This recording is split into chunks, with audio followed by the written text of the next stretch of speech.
You've said personally that you knew after a little while, and you said it in this interview, that you would never return to Iran. But there are many in our diaspora, as you know, that exist in this kind of exilic mindset, this notion that we are waiting for a day to return to some glorious Iran that may never exist again or may never have existed. But does it hamper the ability of our global community, in your view, to grow outside of Iran, to have the kind of impact socially, economically, politically that we would want to have, if there is this sense of being temporary or squatting until we can return to Iran at some point? I put temporary life in outside Iran back behind me many, many years ago. And I think that nowadays, when you're a citizen of the world, your country and your beloved motherland is with you whenever you go.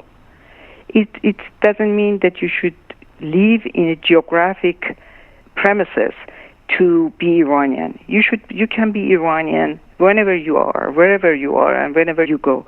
And I think that I'm much more Iranian and a better Iranian when I have the means from here, from Los Angeles, to talk about my country, to be the voice of the voiceless in Iran, to be an activist, to try to give motivation to my countrymen and countrywomen back in Iran, then if I live there and my hands are tied, I cannot do anything.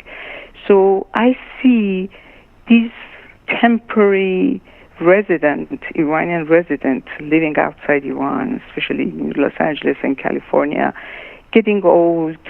They're becoming frustrated, becoming depressed, just for the thought that they have been here for 40 years and every single day they longed for going back to their country. And I think they have wasted a lot of time not doing anything except hoping for that return.